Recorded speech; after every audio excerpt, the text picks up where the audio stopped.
ሰላም ጤና ይስጥልን እጅጉን የተወደዳችሁና የተከበራችሁ ውድ ቤተሰቦቻችን እንደምን አላችሁልን? ከእናንተው ከሆነው ከአዲስ ስፖርት የዩቲዩብ ቻናላችን አዳዲስ ስፖርታዊ መረጃዎችን ልናካፍላችሁ መጥተናል። ለተከታዮቹ ደቂቃዎች ከእናንተ ጋር ስንቆይም ከሀገር ውስጥና ከውጪ ያልተሰሙ አዳዲስ ስፖርታዊ መረጃዎችን በዛሬ ፕሮግራማችን ላይ አካተናል። እናንተም ሀሳብ አስተያየቶቻችሁን ኮሜንት ቦክስ ላይ እያሰፈራችሁልን ከኛ ጋር እንድትቆዩ የተለመደ የአክብሮት ግብዣችን ነው። በዛሬ ፕሮግራማችን በርከት ያሉ ሀሳቦችን የምናነሳ ነው የሚሆነው። የተወዳጁ እንግሊዝ ፕሪሚየር ሊግ የዚህ ሳምንት ጨዋታዎች እንግዲህ መደረጋቸው ይታወሳል። ዛሬ ደግሞ አንድ ቀሪ መርሃ ግብር ይደረጋል። በቶትናም ሆትስፐርስ እና በኖቲንግሃም ፎረስት መካከል የሚደረግ ጨዋታ ነው። ስለዚህ ጨዋታ አንዳንድ ጉዳዮችን እናነሳለን። ከሀገራችንም የኢትዮጵያ ፕሪሚየር ሊግ 26ኛ ሳምንት ጨዋታዎች ቀጥለው እየተደረጉ ነው የሚገኙት። ጠዋት ላይ አንድ መርሃ ግብር ተደርጓል። በኢትዮጵያ ፕሪሚየር ሊግ አዳማ ከተማና መቻል ያደረጉት ጨዋታ ነበር። ከሱ ጋር እንግዲህ ውጤቱን እንገልጽላችኋለን። አሁን ላይ ደግሞ የሚደረጉ ሁለት ጨዋታዎች አሉ። እኛ ስቱዲዮ በገባንበት ሰዓት አንድ የጀመረ ጨዋታ አለ። ምሽት 12 ሰዓትም እንዲሁ አንድ የሚደረግ መርሃ ግብር አለ። የነሱንም ነገር እንጠቁማችኋለን። ከዛ በተጨማሪ ግን ትልልቆቹ የአውሮፓ ታላላቅ ሊጎችን የተመለከቱ ቁጥራዊ መረጃዎቻቸውን እናነሳለን። የሳምንቱ ጨዋታዎቻቸውን አስመልክተን የደረጃ ሰንጠረዡን፣ ከፍተኛ ግብ አስቆጣሪዎቻቸውን እንዲሁ ደግሞ ሌሎች ቁጥራዊ መረጃዎችን በስፋት ወደ እናንተ ማድረሳችንን የምንቀጥል ነው የሚሆነው። ፉአድ ባሩ ፕሮግራሙን እየመራው ከእናንተ ጋር ቆይታን አደርጋለሁ። ቪዲዮአችንን ላይክ፣ ቻናላችንን ደግሞ ሰብስክራይብ እያደረጋችሁ ከኛ ጋር ቆይታን እንድታደርጉ ነው በአክብሮት የምጋብዘው። በቀጥታ ወደ ዛሬ ፕሮግራማችን የምናመራ ይሆናል። ከሀገር ውስጥ ጉዳዮቻችን ነው የዛሬን ፕሮግራማችንን የምንጀምረው። የኢትዮጵያ ፕሪሚየር ሊግ 26ኛ ሳምንት ጨዋታዎች ቀጥለው እየተደረጉ ይገኛሉ። ዛሬ ጠዋት ላይ አንድ መርሃ ግብር ተደርጓል። በ26ኛው ሳምንት መቻልና አዳማ ከተማ ያደረጉት ጨዋታ ነው። ይሄ ጨዋታ በመቻል 2-0 አሸናፊነት ተጠናቋል። የመቻልን የማሸነፊያ ግቦች እንግዲህ ሽመልስ በቀለ ነው ከመረብ ጋር ማሳረፍ የቻለው። ሽመልስ በቀለ በውድድር ዘመኑ 10ኛ የፕሪሚየር ሊግ ጎሉን ነው ማስቆጠር የቻለው። አጠቃላይ መቻል ተከታታይ ሶስተኛ ጨዋታቸውን ድል ማድረግ ችለዋል። በዚህም 38 ነጥቦችን ሰብስበው ሶስተኛ ደረጃ ላይ እንዲቀመጡ አድርጓቸዋል። በአንጻሩ አዳማ ከተማ በ21 ነጥቦች 16ኛ ደረጃ ላይ ነው የተቀመጠው። በቀጣይ እንግዲህ መቻል ከኢትዮጵያ ንግድ ባንክ ጋር ነው ጨዋታውን የሚያደርገው። በአንጻሩ አዳማ ከተማና ወልዋሎ አዲግራት ዩኒቨርሲቲ ቀጣይ ጨዋታቸውን ያደርጋሉ። እኛ ስቱዲዮ በገባንበት ሰዓት አንድ መርሃ ግብር እየተደረገ ይገኛል። ፋሲል ከነማና ድሬዳዋ ከተማ ጨዋታቸውን እያደረጉ ነው። ከዚህ ጨዋታ ጋር አያይዘን በኋላ ላይ የምናነሳቸው ነጥቦች ይኖሩናል። ሌላኛው ደግሞ እንዲሁ ባህር ዳር ከተማና መቀሌ ሰባ እንደርታ ደግሞ ምሽት 12 ሰዓት ሲል ጨዋታቸውን ያደርጋሉ። ከነዚህ ጨዋታዎች ጋር አያይዘን በኋላ ላይ የምናነሳቸው ጉዳዮች ይኖሩናል። ውድ ቤተሰቦቻችን ወደ ውጭ ሀገር ስፖርታዊ መረጃዎቻችን በቀጥታ እንውሰዳችሁ። አርሰናልን እንመልከት። አርሰናል የገጠምነው ምርጡ ቡድን ነው ብለዋል የኢፕስዊቹ አሰልጣኝ ኬረን ማኬና ናቸው ይህንን ሀሳብ የሰጡት። በጣም ምርጥ ቡድን የገጠምነው ሲሉ ነው ሀሳባቸውን የሰጡት ኬረን ማኬና። ትላንትና ጨዋታ ማድረጋቸው ይታወሳል ከአርሰናል ጋር እንዲሁ 4-0 በሆነ ውጤት ተሸንፈው ነው ትላንትና ጨዋታውን ያጠናቀቁት። በኢፕስዊች ታውን እንግዲህ በኩል ለአሰልጣኙ ኬረን ማኬና አርሰናል እግር ኳስን በትልቅ ደረጃ እየተጫወተ ያለ ክለብ ነው በማለትም እንዲሁ ሀሳባቸውን ሰጥተዋል።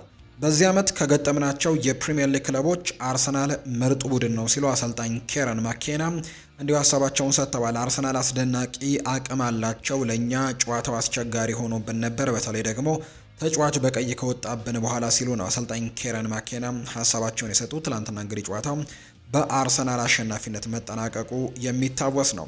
ሌላኛው ፔር ሜርቲሳከር የቀድሞው የአርሰናል ተጫዋች እንደነበር እናስታውሳለን። ጀርመናዊው ተጫዋች ስለ ኢታን ንዌኔሪ ሀሳቡን ሰጥቷል። እመኑኝ አንድ ቀን የዓለማችን ምርጡ ተጫዋች ይሄ ተጫዋች ይሆናል፣ ወይም ደግሞ ኢታን ንዌኔሪ በእርግጠኝነት የዓለማችን ምርጡ ተጫዋች አንድ ቀን ይሆናል ሲል ነው ፔር ሜርቲሳከር ሀሳቡን የሰጠውና እንግዲህ በርካቶች እያሞካሹት ይገኛል። ትናንትናም ጎል ማስቆጠሩን እናስታውሳለን ኢታንና በርካቶች ደግሞ ይሄ የወደፊቱ ኮከብ ይሆንበታል ተብሎ እንደሚጠበቅ ነው ዘገባዎች እያሰፈሩ የሚገኙት። ማንቸስተር ዩናይትድን ደግሞ እንመልከት። ጎል ለማስቆጠር እንግዲህ ችግር የመላው ቡድን ችግር ነው ሲሉ ሩበን አሞሪም ተናግረዋል። የማንቸስተር ዩናይትድ ዋና አሰልጣኝ ሩበን አሞሪም የቡድኑ ጎል ማስቆጠር ችግር የተጫዋቾች ብቻ ሳይሆን የሙሉ ቡድኑ ነው ሲሉ ነው የገለጹት። ቡድኑ የበለጠ ግቦችን ማስቆጠር አለበት ሲሉ ሩበን አሞሪም ይናገራሉ።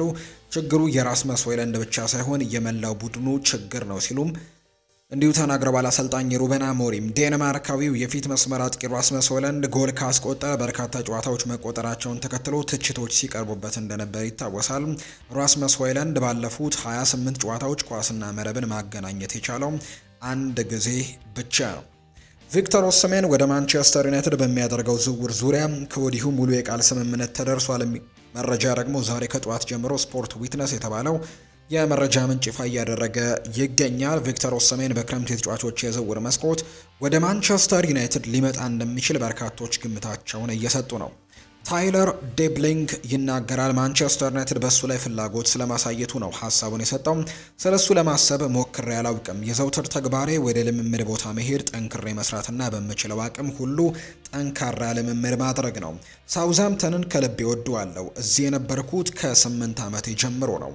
እናም የትልቅ ቡድን ነው። እኔም አብሬያቸው ትልልቅ ነገሮችን ለማድረግ እየሰራሁ ነው ሲልም ነው ታይለር ዴብሊንግ ሀሳቡን የሰጠው። ሩበን አሞሪም በሊጉ 15ኛ ደረጃ ላይ ስለመቀመጡ ተጠይቆ ምላሹን ሰጥቷል። ይሄ ጉዳይ መጨረሻ ላይ እንፈታዋለን። ሁልጊዜም የምንወያይበት እቅድ አለን። ሆኖም ግን የውድድር ዘመኑ ገና አልተጠናቀቀም። ስለዚህ በሱ ላይ እናተኩር ሲልም ነው ሩበን አሞሪም የተናገረው። በ33ኛ ሳምንት የጣሊያን ሴሪኤ መርሃ ግብር በትናንትናው ዕለት ኤሲ ሚላን ከአታላንታ ጋር ባደረጉት ጨዋታ የጃምፔሮ ጋስፔሪኒው አታላንታ 1-0 በሆነ ውጤት ባሸነፈበት መርሃ ግብር የማንቸስተር ዩናይትድ መልማዮች ጨዋታው በተደረገበት ስቴዲየም ተገኝተው መርሃ ግብሩን መታደማቸውን የተገለጸው። የማንቸስተር ዩናይትድ መልማዮች ጨዋታውን የታደሙበት ዋነኛው ምክንያት ደግሞ የአታላንታው የመሃል ሜዳ ተጫዋች የሆነው ኤደርሰንን እንዲሁ ደግሞ አጥቂውን ማቴዮ ሬቴጊውን ለመመልከት እንደነበር ነው መረጃዎች የሚያሳዩት። ማንቸስተር ዩናይትድ ከቀናት በፊት የተጫዋቹን ወኪል ለማነጋገርም እንደሞከሩ ጭምር ነው ኒኮላ ስኪራ መረጃውን ያጋራው። ትናንትና 1-0 በሆነ ውጤት ሲያሸነፍም እንዲሁ የሚከታተሉ ተጫዋች የሆነው ኤደርሰን ነው ጎሉን ማስቆጠር እንደቻለም የተመለከት ነው። ማንቸስተር ሲቲን የተመለከቱ መረጃዎችን እናንሳ። የባየር ሌቨርኩዘኑ አማካይ አክሴል ፓላሲዮስ በክረምቱ ከሊቨርፑል ይልቅ ማንቸስተር ሲቲ መግባትን ይመርጣል ሲል ዘገባው አስፍሯል። ማንቸስተር ሲቲ በክረምቱ ደግሞ ኬቨን ደብሮይናን ለመተካት ፍሎሪያን ቨርትስን ከዛው ከባየር ሌቨርኩዘንም ቀዳሚ ኢላማቸው አድርገው እየተንቀሳቀሱ እንደሚገኙ ፉትቦል ኢንሳይደር መረጃውን ያጋራው። የቀድሞ የፈረንሳይ ብሔራዊ ቡድን ተጫዋች የነበረው ዊሊያም ጋላስ በኬቨን ደብሮይና ላይ ሀሳቡን ሰጥቷል። ሰውየው ብዙ ጎሎችን አስቆጥሯል፣ ብዙ አሲስቶችንም አድርጓል። ያቀበለው ኳስ የማይታመንና ጎበዝ ተጫዋች ነው። ከሊዮኔል ሜሲና ክሪስቲያኖ ሮናልዶ ጀርባ ካሉት ምርጥ ተጫዋቾች ውስጥ አንደኛው ነው ሲልም የተናገረው ስለ ኬቨን ደብሮይና ዊሊያም ጋላስ የሰጠው ሀሳብ ነው። ሪያል ማድሪድ ሮድሪን ለማስፈረም ይፈልጋሉ፣ ነገር ግን የ28 ዓመቱ ተጫዋች ማንቸስተር ሲቲን የመልቀቅ እቅድ በጭራሽ የለውም ብለዋል። የጀርመኑ ሚዲያ ስፖርት ቢልድ ነው ይህንን መረጃ ያጋራው። ዣቪ ሳይመንስ ከአረብ ለብዚሽ በ60 ሚሊዮን ፓውንድ ለማስፈረም በሚደረገው ፉክክር ማንቸስተር ሲቲ እና ማንቸስተር ዩናይትድ ፉክክሩን እየመሩ እንደሆነ ጊቭ ሚ ስፖርት መረጃውን አጋርቷል። ማንቸስተር ሲቲ የፖርቶንም ግብ ጠባቂ ዲየጎ ኮስታን ለማዘዋወር እቅድ ያላቸው የ25 ዓመቱ ተጫዋች በኮንትራቱ ላይ የ63 ሚሊዮን ፓውንድ የውል ማፍረሻ ቢኖረውም 50 ሚሊዮን ፓውንድ ማቅረቡ ግን በቂ ሊሆን ይችላል ብለው እንደሚያምኑም ነው ሚረር ፉትቦል መረጃውን እያጋራ የሚገኘው። ቸልሲን ደግሞ የተመለከቱ መረጃዎችን እናንሳ። ኤንዞ ማሬስካ በውድድር ዘመኑ ሶስተኛውን ቢጫ ካርድ ትላንትና ከተመለከተ በኋላ የአንድ ጨዋታ ቅጣት ይጠብቀዋል ተብሏል። ስለዚህ በቀጣይ ቡድኑን እንደማይመራ ነው የተገለጸው። ሌቪ ኮልዊል ኤንዞ ማሬስካ ረፍት ላይ ስለተናገረው ነገር ይናገራል። ለዚህ ጨዋታ መታገል አለብን፣ ለቡድኑና ለደጋፊዎች ማድረግ ያለብንን ነገር ሜዳ ላይ ማድረግ አለብን ሲልም ነው ማሬስካ የነገረን ብሏል። ላቪ ኮልዌል ሲናገር ማሬስካ እንዲሁ ይቀጥሉና ባለፉት 3 ዓመታት ቸልሲ ቻምፒየንስ ሊግ አልተሳተፈም። አሁን ጥሩ ጊዜ ነው። እናም ደግሞ ዛሬ ከፔድሮ የተገኘው ጎልም ያንን አይለውጠውም። በፉክክሩ ላይ እንድንቆይ እድል ሰጥቶናልም ብሏል። ቸልሲ ፉልሃምን ካሸነፈ በኋላ ጄረን ሳንቾን በቋሚነት በ25 ሚሊዮን ፓውንድ እንደሚገዛ ተረጋግጧል። ምንም እንኳን እንግዲህ ቸልሲ ካሁን በኋላ 15ኛ ደረጃ በታች ስለማይጨርስ ነው ይሄ ነገር የተረጋገጠው። ነገር ግን ቸልሲዎች ለዩናይትድ 5 ሚሊዮን ፓውንድ ሰጥቶ ጄደን ሳንቾን ወደ ዩናይትድ መመለስ ግን ይችላል። የሳንቾ ጉዳይ በውድድር ዓመቱ መጨረሻ ላይ የሚወሰን እንደሆነ ነው ቤን ጃኮብስ ያረጋገጠው። ፉልሃም ትናንትና በሜዳቸው ክራቨን ኮቴጅ የነበራቸው ኤክስጂ ወይም ደግሞ ኤክስፔክትድ ጎልስ 0.22 ብቻ ነበር። ይህም በዚህ ሲዝን የተመዘገበ ሁለተኛው ዝቅተኛው ኤክስጂ ነው። ከጄምስ ስህተት ውጭ እንግዲህ ምንም ነገር አልተፈጠረም ነበር። በተለይ መሀልና ተከላካዩ መስመር ላይ እየተሻሻሉ ነው። አሁን ደግሞ የአጥቂ ችግሮች እንደገጠማቸው ነው ቼልሲዎችን እየተመለከትን የምንገኘው። የፉልሃም አሰልጣኝ ማርኮ ሲልቫ ይናገራሉ። ሁለተኛው አጋማሽ እኛ የለንም፣ ኳሶችን መቀባበል አልቻልንም። ሙሉ ጨዋታው በእኛ የሜዳ ክፍል ላይ ነበር። ከኳስ ውጪ ያንን ሁሉ ጊዜ መቆየት ከባድ ነው።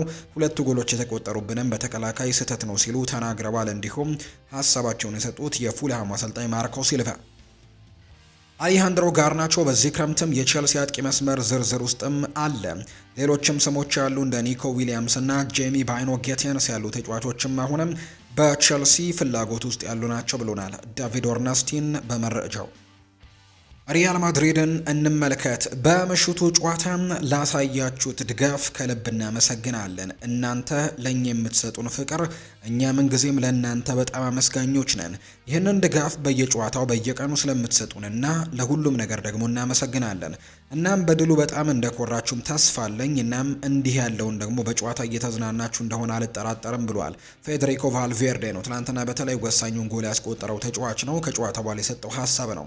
ኤርኔስቶ ቫልቬርዴ የአትሌቲክ ቤልባው ተጫዋች እንዲሁ ሲናገር ፌዴሪኮ ቫልቬርዴ ኖርማል የሆነ ሙከራ ወይም ሹት የለውም እና ቪኒሲዮስ ጁኒየርም በጣም ጥሩ ነበር ሲልም ነው እንደተናገረው ኤርኔስቶ ቫልቬርዴ።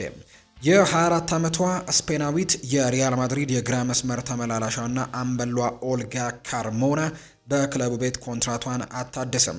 ስፔናዊቷ የክለቡ ተጫዋች እንግዲህ ከ5 ዓመታት ቆይታ በኋላ በውድድር ዓመቱ መጨረሻ ሪያል ማድሪድ ለቃ ወደ ፓሪሱ ከፓሪስ ሰን ዠርሜን ታመራለች። የክለቡ አምበሏ ካርሞና በዘንድሮ ሲዝን ለሪያል ማድሪድ በፕሪሜራ ዲቪዚየን 23 ጨዋታዎችን አድርጋ 5 ግቦችንና 4 አሲስቶችን ማድረጓ የሚታወስ ነው።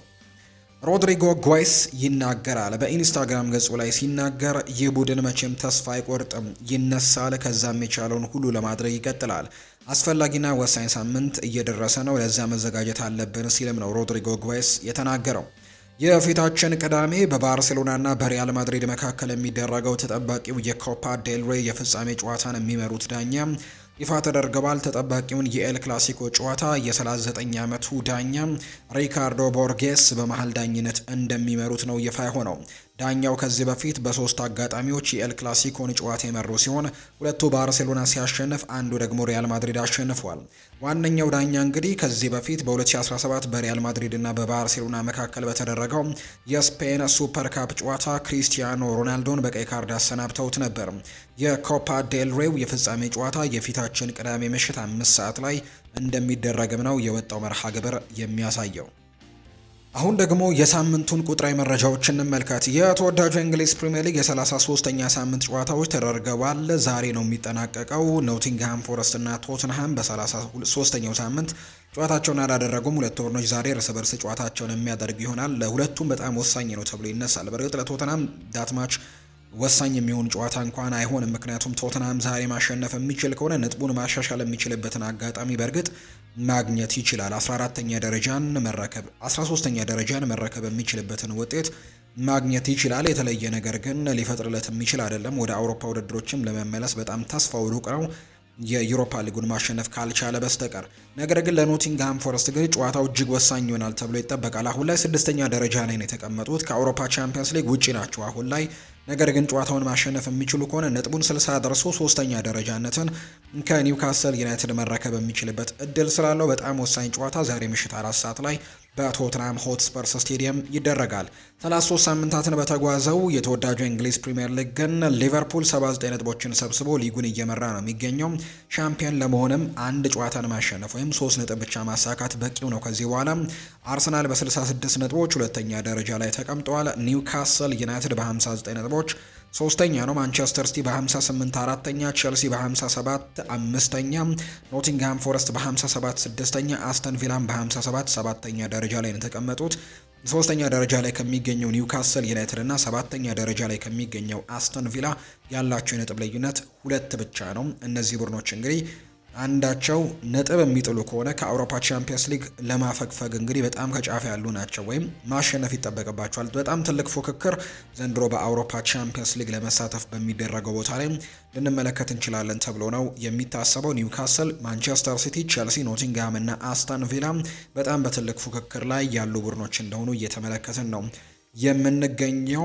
ማንቸስተር ዩናይትድ 38 ነጥቦችን ሰብስቦ አሁን ላይ 14ኛ ደረጃ ላይ ተቀምጧል። ያለፉትን 4 የፕሪሚየር ሊግ ጨዋታዎች ማሸነፍ አልቻለም። 3ቱን ተሸንፎ አንዱን አቻ ወጥቷል። ካለፉት 4 የፕሪሚየር ሊግ ጨዋታዎች በአጠቃላይ 38 ነጥቦችን ሰብስቦ 14ኛ ደረጃ ላይ የተቀመጠው። ሊጉ ሊጠናቀቅ 5 ያክል ሳምንታት ብቻ ነው የሚቀሩት። ቶተንሃም ሆትስፐርስ በ37 ነጥብ 16ኛ ነው። የደረጃ ሰንጠረዡ ግርጌ ላይ ኢፕስዊች ታውን አለ 18ኛ ደረጃ ላይ ነው በ21 ነጥብ። በአንጻሩ ሌስተር ሲቲ 19ኛ ነው። ሳውዝሃምፕተን 20ኛ ነው። እነዚህ ሁለቱ ቡድኖች ከሊጉ መውረዳቸውን ያረጋገጡ ቡድኖች ናቸው። ሌስተር ሲቲ በ18 ነጥብ 19ኛ፣ ሳውዝሃምፕተን በ11 ነጥቦች 20ኛ ደረጃ ላይ ተቀምጠዋል። ሁለቱም መውረዳቸውን አረጋግጠዋል። ኢፕስዊች ታውንም ትንሽ ጨዋታዎች ብቻ ነው ለመውረድ እንግዲህ እየቀሩት የሚገኘውና እነዚህ ሶስት ክለቦች የመውረዳቸው ነገር እጅግ ሰፊ ነው ይላሉ በርካቶች። የከፍተኛ ግብ አስቆጣሪነቱን እየመራ የሚገኘው ሞሐመድ ሳላህ ነው። እንግዲህ ሞሐመድ ሳላህ 27 ግቦችን አስቆጥሯል ሊቨርፑል። በዚህም የከፍተኛ ግብ አስቆጣሪነቱን እየመራ ይገኛል። ሁለተኛ ደረጃ ላይ የተቀመጡት ሁለት ተጫዋቾች ናቸው። የኒውካስል ዩናይትዱ ስዊድናዊ አጥቂ አሌክዛንደር ኢሳክ 21 ግቦች አሉት።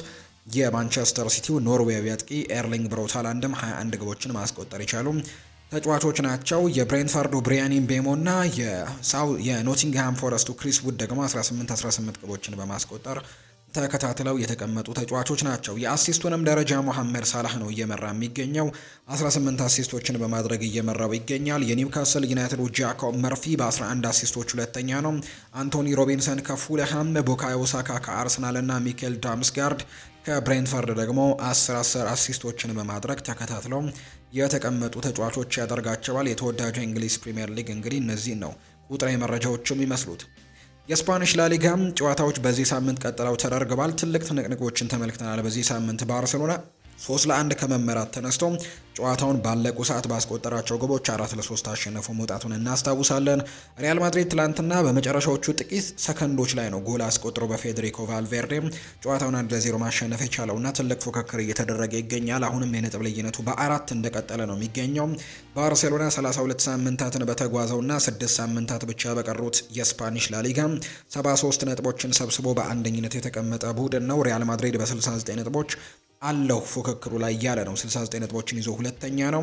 አትሌቲኮ ማድሪድ እንኳን አሁን ላይ ከዋንጫ ፉክክሩ እያፈገፈገ ይገኛል። 63 ነጥቦች ነው ያሉት። ከሊጉ መሪ ባርሴሎና የ10 ነጥቦች ልዩነት አላቸው። እንዲህ ሁለተኛ ደረጃ ላይ ከተቀመጠው ሪያል ማድሪድም የ6 ነጥብ ልዩነት በመካከላቸው ይገኛልና አትሌቲኮ ማድሪድ አሁን ላይ እጅ የሰጠ ይመስላል።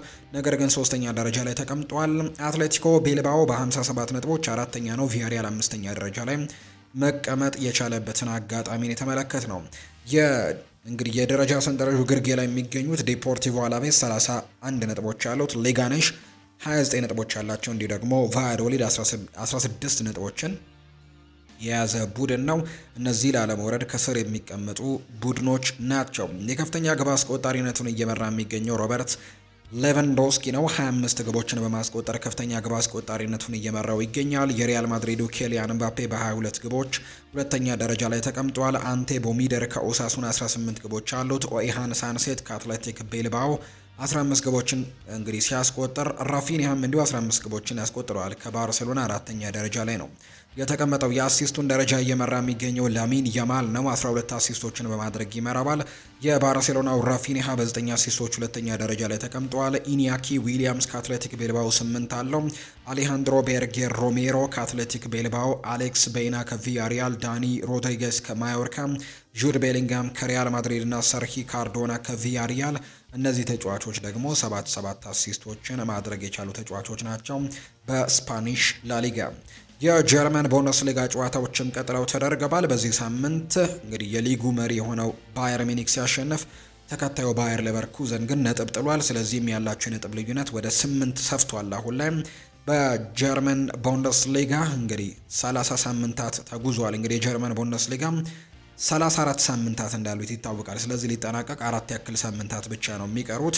የነጥብ ልዩነታቸው ደግሞ 8 ነው። ስለዚህ እንግዲህ ባየር ሚኒክ ዘንድሮ ሻምፒዮን ለመሆን እጅጉን በጣም እየተቃረበ ይገኛል። ሃሪ ኬንም እንግዲህ ዋንጫ የሚያገኝበት አመት እንደሆነ በርካቶች ግምታቸውን እየሰጡ ይገኛሉ። 72 ነጥቦችን ሰብስበው ሊጉን እየመራ ይገኛል ባየር ሚኒክ። ባየር ሌቨርኩዘን በ64 ነጥቦች ሁለተኛ ደረጃ ላይ ተቀምጧል።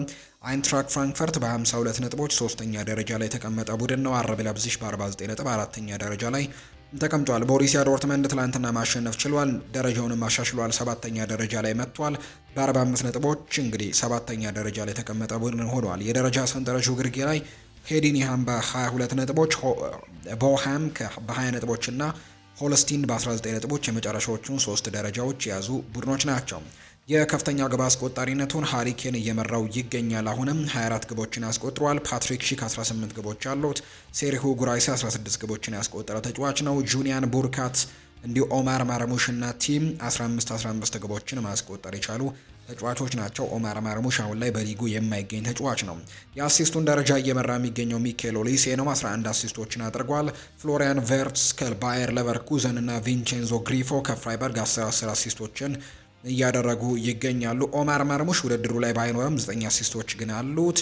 አንጌሎ ስቲለር እንዲሁ ደግሞ መሐመድ አሙራ እና ፓስካል ግሮብ እነዚህ ደግሞ 8 አሲስቶችን ማድረግ የቻሉ ተጫዋቾች ናቸው። በጀርመን ቡንደስሊጋ የፍሬንች ሊግ 1 ጨዋታዎችም እንዲሁ ቀጥለዋል። ፓሪስ ሰን ዠርሜን ሻምፒዮን መሆኑን ያረጋገጠበት ሊግ እንደሆነ ይታወቃል። 29 ሳምንታት ተጉዘዋል።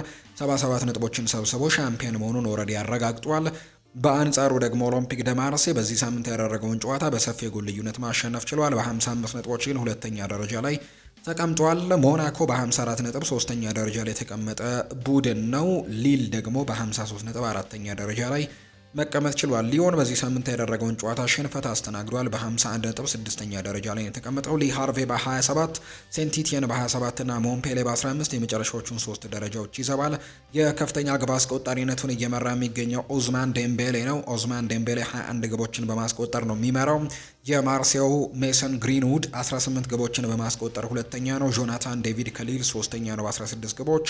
አማዱ ካለሙዲ እንዲህ ደግሞ 14 ግቦች አሉት። ብራድሊ ባርኮላ እና ኢማኑኤልም እንዲሁ 13 ግቦችን ማስቆጠር የቻሉ ተጫዋቾች ናቸው። የአሲስቱንም ደረጃ ደግሞ እየመራ የሚገኘው ብራድሊ ባርኮላ ነው። 10 አሲስቶችን በማድረግ እየመራ ይገኛል። ሞሰስ ሳይመን እንዲሁ ራያን ቸርኪ 99 አሲስቶችን ያደረጉ ተጫዋቾች ናቸው። ዳንኤል ባካዋ፣ ጌታን ፔሪን፣ ጃኦ ኔቬስ እና እንዲሁ ደግሞ ሌሎችም ተጫዋቾች 8 አሲስቶችን ማድረግ የቻሉ ተጫዋቾች ደግሞ በርከት ብለው እየተመለከትናቸው እንገኛለን። በፍሬንች ሊግ 1 በጣሊያን ሴሪኤ ዛሬ ሊደረጉ የነበሩ ጨዋታዎች በሙሉ ተሰርዘዋል። እንግዲህ በሐዘን ምክንያት ነው እነዚህ ጨዋታዎች ዛሬ እንደማይደረጉ የተረጋገጠው። ለምሳሌ ያክል ዛሬ ቶሪኖ ከኡዲኒዜ፣ ካግሊያሪ ከፊዮረንቲና፣ ዤኖዋ ከላትሲዮ እና ፓርማ ከዩቬንቱስ ዛሬ ሊያደርጓቸው የነበሩ ጨዋታዎች በሙሉ አይደረጉም። እንግዲህ በሐዘን ምክንያት የዛሬው ጨዋታ እንደማይደረግ ነው የተረጋገጠው። ስለዚህም ኢንተር ሚላን የሊጉን መሪነት አሁንም አስቀጥሏል። በዚህ ሳምንት ያደረገውን ጨዋታ ሽንፈት ቢገጥመውም ከናፖሊ እኩል 71 ነጥቦችን ሰብስቦ በግብ ክፍያ በመብለጥ በአንደኝነት ተቀምጧል። አታላንታ በ64 ነጥቦች ሶስተኛ ነው። ቦሎኛ በ60 ነጥብ አራተኛ ደረጃ ላይ የተቀመጠበትን ውጤትን ያስመዘገበው። ዩቬንቱስ አንድ ቀሪ ጨዋታ አለው፣ 59 ነጥብ አለው። እሱን ማሸነፍ የሚችል ከሆነ ነጥቡን 62 ማድረስ ይችላል። ሮማ በ57 ነጥቦች እንዲሁ ስድስተኛ ደረጃ ላይ የተቀመጠ ቡድን ነው። ኤሲ ሚላን በ51 ነጥቦች ዘጠነኛ ነው። የደረጃ ሰንጠረዡ ግርጌ ላይ ቬኔዚያ፣ ኢምፖሊ እና ሞንዛ የመጨረሻዎቹን 3 ደረጃዎች የያዙ ቡድኖች ናቸው። የከፍተኛ ግብ አስቆጣሪነቱን የአታላንታው ማቴዮ ሬቴጊው እየመራ ይገኛል። 23 ግቦችን አስቆጥሯል። ሞይስኪን ከፊዮረንቲና 17 ግቦች አሉት። ማርከስ ቱራም ከኢንተር ሚላን 14፣ አዶሜላ ሉክማን 13 ግቦችን አስቆጥሯል። ከአታላንታ ላውታሮ ማርቲኔስ፣ ሪካርዶ ኦርሶሊኖ እና ሮሜሎ ሉካኩ ደግሞ 12 ግቦችን ያስቆጠሩ ተጫዋቾች ናቸው። የአሲስቱን ደረጃ ሮሜሎ ሉካኩ በ10 እየመራው ይገኛል። ክሪስቲያን ፖሊሲ ከኤሲ ሚላን፣ ኑኖ ታቫሬስ ከላትሲዮ፣ ራፋኤል ሊያዎ ከኤሲ ሚላን እና ራኡል ቤላኖቫ ከአታላንታ 8 አሲስቶችን ማድረግ የቻሉም ተጫዋቾች ናቸው። የሳዑዲ ፕሮ ሊግ ጨዋታዎችም ቀጥለው እየተደረጉ ይገኛሉ። ዛሬ አል ሂላል ከአል ሼባብ ጋር ጨዋታውን ያደርጋል። ይህ ጨዋታ ይደረጋል ዛሬ ምሽት 12 ሰዓት ከ55 ላይ የሚደረግ መርሃ ግብር ነው። እንዲሁ አልኢቲሃድ እና አልኤቴፋቅም ዛሬ ጨዋታቸውን ያደርጋሉ። በአንጻሩ የክሪስቲያኖ ሮናልዶ ቡድን አልናስር ነገ ነው ከዳማክ ጋር ጨዋታውን የሚያደርገው። እነዚህ ጨዋታዎች ዛሬና ነገ የሚደረጉ ናቸው። የከፍተኛ እንግዲህ የደረጃ ሰንጠረዡን እየመራ የሚገኘው አሁንም አልኢቲሃድ ነው።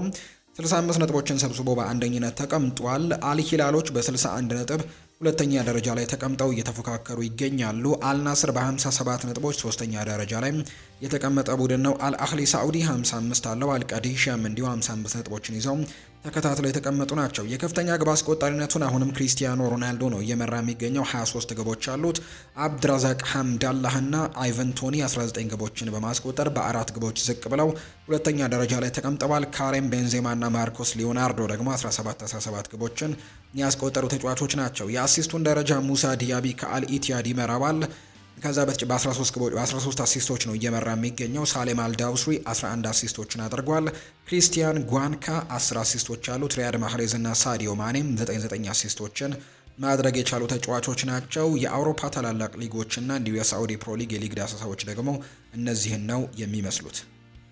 የመጨረሻ መረጃችን እናደርገውና የኢትዮጵያ ፕሪሚየር ሊግ ዛሬ ሁለት ጨዋታዎች ቀጥለው እንደሚደረጉ ቀደም ብለን ገልጸንላችኋል። እነዚህን ጨዋታዎች ደግሞ እንዳስላችሁ ቅድሚያ የሚደረገው እኛ ስቱዲዮ በገባንበት ሰዓትም እየተደረገ የሚገኘው ፋሲል ከነማና ድሬዳዋ ከተማ የሚያደርጉት ጨዋታ ነው። እንግዲህ እነዚህ ቡድኖች ጨዋታቸውን እያደረጉ ይገኛሉ። ፋሲል ከነማ ከብርቱካናማዎቹ ጋር የሚያደርጉት ብርቱ ፉክክር ይደረጋል ተብሎ የሚገመተው ጨዋታ ነው።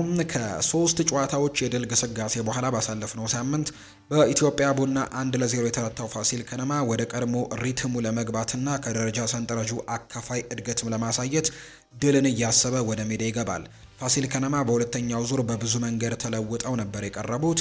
ቡድኑ ከተከታታይ ድሎቹ ባሻገር በእንቅስቃሴ ረገድ ያሳየው መሻሻል፣ በተለይም የነበረበት የግብ ዕድሎችን የመፍጠር ድክመትም የቀረፈበት መንገድም ቡድኑን አሻሽሎታል። ቡድኑ በመጨረሻው ጨዋታ ምንም እንኳን ሽንፈት ቢያስተናግድም ያሳየው እንቅስቃሴ ግን ለክፉ የሚሰጥ አልነበረም። በአመዛኙ ተመጣጣኝ በነበረው ጨዋታ በተለይም በሁለተኛው አጋማሽ በርከት ያሉ የግብ ዕድሎችን መፍጠር የቻለው ቡድኑ አሁንም ዕድሎችን መፍጠር በቀጠሉን በጥሩነቱ የሚጠቀስለት ነጥብ ቢሆንም ከጥድፊያና የውሳኔ አሰጣጥ ድክመት ምክንያት ያባከናቸው ዕድሎች ከጨዋታው ነጥብ ይዞ እንዳይወጣ አድርገውታል። ፋሲል ከነማ በጨዋታው ከተጋጣሚያቸው የመከላከል አደረጃጀት ጥንካሬ አንጻር ሲለካ በማጥቃቱ በኩል ጥሩ መንቀሳቀሱ ባይካድም የአፈጻጸም ድክመታቸው ግን መሻሻል የሚገባው ነው። በዛሬው ዕለት ድል የሚቀናቸው ከሆነ በደረጃ ሰንጠረዡ ቢያንስ 2 ደረጃዎችን የማሻሻል እድል ያላቸው ፋሲል ከነማዎች ከባለፉት ጨዋታዎች አንጻር ሲታይ የኳስ ቁጥጥር በልጫም እንግዲህ በመውሰድ ረገድም ፈታኝ ፍልም ይጠብቃቸዋል ተብሎ ነው የሚገመተው። በሁለቱም ቡድኖች አጨዋወት መንገድ መነሳሻነትም ጨዋታውን በመቆጣጠር በኩል ብልጫ የወሰደ ቡድን ጨዋታውን የማሸነፍ የተሻለ እድልም ይኖረዋል ተብሎ ይጠበቃል። ከ11 ጨዋታዎች ጥበቃ በኋላ መጠነኛ እፎይታ የተሰጣቸው ድል አዳማ ከተማ ላይ ያገኙት ብርቱካናማዎቹ ከሀዲያ ሆሳዕና ነጥብ ከተጋሩበት ጨዋታ በኋላ መከናወን የነበረበትን መርሃ ግብር በዝናብ ምክንያት ከተዘራዘመ ከ13 ቀናት በኋላ ወደ ጨዋታ ይመለሳሉ። በ26 ነጥቦች 14ኛ ደረጃ ላይ የተቀመጡት ብርቱካናማዎቹ ደረጃቸው የማሻሻል እድል የሚሰጣቸውን አንድ ቀሪ ጨዋታ ቢኖራቸው አሁንም ከስጋት ቀጠናው ባለመራቃቸው የዛሬው ከባድ ጨዋታን ማሸነፍ ይኖርበታል።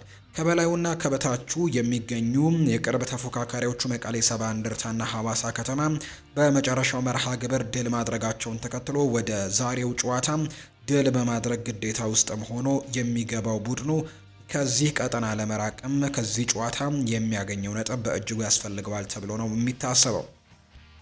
ብርቱካናማዎቹ ሊጉ በአዳማ ከተማ በተካሄደበት ወቅትም ድል ሳያደርጉ ከተማውን ቢሰናበቱም በቅርብ ሳምንታት ከውጤቱ ባሻገር ጥሩ ለውጦችን አሳይተዋል።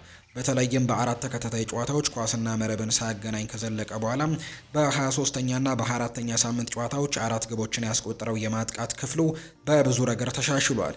ቡድኑ እንደከዚህ ቀደሙ ጨዋታዎችን ለመቆጣጠር መቸገሩ እንዲሁም ደግሞ የዛሬው ተጋጣሚ ጨዋታን በመቆጣጠር ረገድ አዎንታዊ ጎኖች ያሉት መሆኑ ምናልባትም ፍልሚያውን እንዳያከብድባቸው ያሰጋል። ሆኖም ግን የተሻለ የማገገሚያ ጊዜ አግኝተው የሚያደርጉት መርሃ ግብር ከመሆኑ አንጻር ሲታይ ደግሞ ጨዋታው በተሻለ ቅልጥፍና እንዲያከናውኑ እድል ይሰጣቸዋል ተብሎ ነው የሚጠበቀው። ፋሲልና ድሬዳዋ ከተማ በሊጉ እስካሁን 15 ጊዜ ሲገናኙ ሁለቱም ቡድኖች በእኩሌታ 6 ጨዋታዎችን አሸንፈዋል። በቀሪዎቹ 3 ጨዋታዎች ደግሞ ነጥብ ተጋርተው ነው የወጡት። በጨዋታዎቹ 36 ጎሎች የተቆጠሩ ሲሆን ፋሲል ከነማ 21፣ ድሬዳዋ ከተማ ደግሞ 15 ጎሎችን ማስመዝገብ የቻሉበትን አጋጣሚ ነው የተመለከት ነው። ሌላኛው ባህር ዳር ከተማ ከመቀሌ ሰባ እንደርታ ጋር የሚያደርገው ጨዋታ ነው። የጣና ሞገዶቹ ከሽንፈት ለማገገም እንግዲህ ዛሬም ከመቀሌ ሰባ እንደርታ ጋር ደግሞ ጨዋታቸውን ያደርጋሉ። ይህንን ጨዋታ ለማስቀጠልም ደግሞ የዕለቱ 3ኛ መርሃ ግብር ነው። በ37 ነጥቦች ሶስተኛ ደረጃ ላይ የተቀመጡት ባህር ዳር ከተማዎች በመጨረሻው መርሃ ግብር ከገጠማቸው ሽንፈት ለማገገም ዛሬ እንግዲህ መቀሌ ሰባ እንደርታን ይገጥማሉ። ከ6 ጨዋታዎች በኋላ በሁለተኛ ዙር ደግሞ ለመጀመሪያ ጊዜ ሽንፈት ማስተናገዳቸውን ተከትሎ ደረጃውን ለማስረገብ የተገደሉት የጣና ሞገዶቹ በዛሬው ጨዋታ ድል ከቀናቸው ወደ ሁለተኛ ደረጃነት ከፍ የሚሉበት እድልን ስለሚያገኙ በመጨረሻው መርሃ ግብር በሲዳማ ቡና ከገጠማቸው ሽንፈት በማገገም ወደ ድል መንገድ መመለስ ይኖርባቸዋል። በመጨረሻው ጨዋታ ሽንፈት ማስተናገድ ቢችሉም በተለይም ጫና በፈጠሩበት በሁለተኛው አጋማሽ ጥቂት የማይባሉ የግብ ዕድሎችን የፈጠሩ የጣና ሞገዶቹ የአፈጻጸሙ በኩልም በነበረባቸው ድክመት ከአጨዋወት ነጥብም ይዘው እንዳይወጡ አድርጓቸዋል። የወጥነት ችግር ቢስተዋልበትም በ5 ጨዋታዎች 7 ግቦችን ማስቆጠር ችሎ የነበረው የማጥቃት ጥምረቱንም የጨዋታው ውጤት ቀያሪ ድሎችን በመጠቀም ረገድ ያሉበትን ክፍተቶች ማረም ይኖርበታል። ቡድኑ ከያዙበት ጊዜ ጀምሮ ጠንካራ የመከላከል ውቅር ያለው በመልሶ ማጥቃት እድሎችን ለመፍጠር የሚታተር ጠጣር ቡድኖችን የገነቡት አሰልጣኝ ደጋደግ ይግዛው በመከላከሉ ረገድ ይዘውት የዘለቁበት ጥንካሬን ማስቀጠል ቢችሉም የማጥቃት ክፍሉ ግን የሚታየው መዋዠቅ በቡድኑ የወጥነት ችግር ላይ እክል ፈጥሯል። በውድድር ዓመቱ የመደዳ 2 ጨዋታዎችን ማሸነፍ ያልቻለው ቡድኑ በቀጣይ ላለበት የፉክክር ደረጃም የሚመጠን ተከታታይ ያለው ብቃት ለማሳየት የመከላከል ጥንካሬውን በማስቀጠል በተጋጣሚው ግብ አካባቢ ላለበት ችግርም መፍትሄ ማበጀት ይጠበቅበታል። በ28 ነጥቦች 13ኛ ደረጃ ላይ የተቀመጡት መቀሌ ሰባ እንደርታዎች በመጨረሻው ሳምንት ሀዲያ ሆሳዕና ላይ የተቀናጁት ድልን በመድገም ከስጋት ቀጠናው ለመራቅም እያለሙ ነው ወደ ሜዳ የሚገቡት። ከተከታታይ 2 ሽንፈቶቻቸው በኋላ እንግዲህ በማሸነፍ ሀዲያ ሆሳዕናን በማሸነፍ ሁለተኛው ዙር ሁለተኛ ድላቸውን ያሳኩት መቀሌ ሰባ እንደርታዎች ከ6 ሽንፈት አልባ ጨዋታዎች በኋላ ከተከናወኑ መርሃ ግብሮች በውጤት ረገድ ነገሮችን በአውንታ አልሄደላቸውም። በሁለተኛው ዙር በተከናወኑት 5 ጨዋታዎች ውስጥም በ4ቱ ሽንፈትን ማስተናገዱ ከስጋት ቀጠናው ፈቀቅ እንዳይሉ አድርጓቸው ነበር። በ25ኛው ሳምንት የተመዘገበው ድል ግን ለቡድኑ መጠነኛ እፎይታን የሰጠ ሆኖ አልፏል። ቡድኑ በመጨረሻው ጨዋታ በተገኘው ድልም ከወራጅ ቀጠናው በመጠኑም ቢሆን መራቅ ቢችልም ከስጋት ቀጠናው ግን ስጋት ሙሉ ለሙሉ ለመራቅ ግን ተከታታይ ድሎችን ማስመዝገብ ይኖርበታል። እንግዲህ ባሸነፉበት መርሃ ግብር ከወትሮ የተሻለ የቡድን እንቅስቃሴና የማጥቃት ደመነፍስም የነበረው ቡድኑ በጨዋታው እድሎችን በመጠቀም ረገድ ተስፋ ሰጪ ነገሮችንም አሳይቷል። በጨዋታውም እንግዲህ ኳሱን የተሻለ መቆጣጠር ከወገብ በታች በቁጥር በዝተው ሲከላከሉም የነበሩት የሀዲያ ሆሳዕና ተጫዋቾችን ለማስከፈት ታትረዋል። በዛሬው ዕለትም ለሚገጥሙት ቡድን በሊጉ ሁለተኛው ዝቅተኛው ግብ ያስተናገደና በሁለተኛው ዙር ደግሞ በተካሄዱ 6 ጨዋታዎች 2 ግቦች ብቻ የተቆጠሩበት በቀላሉ ግቡን የማያጋልጥ ጠንካራ የመከላከል አደረጃጀት ያለው ስለሆነ የሚገኙ አጋጣሚዎችን በስልነት መጠቀምም አማራጭ የሌለው ጉዳይ ነው። ከዚህ በተጨማሪ ሽንፈት ባስተናገደባቸው ጨዋታዎችን በቀላሉ ሲጋለጥ የነበረው የተከላካይ ክፍሉ እንዲሁም የተስተዋሉበት ተደጋጋሚ የግል ስህተቶችንም በዘላቂነት መፍታት ከቡድኑ ይጠበቃል። በባህር ዳር ከተማ በኩል ሁሉም እንግዲህ የቡድኑ አባላት ለጨዋታው ዝግጁ ናቸው። መቀሌ ሰባ እንደርታ በኩል ግን አማካዩ ኬኔዲ ገብረ ጻዲቅ በህመም፣ ሄኖክ አንጃው ደግሞ በጉዳት ምክንያት ከዛሬው ጨዋታ ውጭ ናቸው። ሁለቱ ቡድኖች ከተሰረዘው የ2012 የውድድር ዓመት ጨዋታዎች ውጪ በፕሪሚየር ሊጉ 3 ጊዜ ተገናኝተው አንዳንድ ጨዋታዎችን ሲሸናነፉ በአንድ ጨዋታ ደግሞ አቻ ተለያይተዋል። በተመሳሳይ 2 ግቦችን ነው እርስ በርስ ማስቆጠር የቻሉት። የተወደዳችሁና የተከበራችሁ ቤተሰቦቻችን ለዛሬ ያዝንላችሁ አዳዲስ ስፖርታዊ መረጃዎቻችን እነዚህን ነው የሚመስሉት። ስላደመጣችሁን ቆይታችሁንም ከኛ ጋር ስላደረጋችሁ እጅጉን ከልብ አድርገን እናመሰግናለን። ቪዲዮአችንን ላይክ፣ ቻናላችንን ሰብስክራይብ እያደረጋችሁ ቆይታችሁን ከኛ ጋር ያደረጋችሁ በሙሉ ምስጋናችን ከልብ ነው። ፉአድ ባህሩ ፕሮግራሙን እየመራው ከእናንተ ጋር ቆይታን አድርጌያለሁ። በቀጣይ ፕሮግራሞቻችን ሌሎች ርዕሰ ጉዳዮችን ይዘን ዳግም ተመልሰን የምንገናኝ ይሆናል። መልካም ቀን እንዲሆንላችሁም በአክብሮት ተመኘሁ።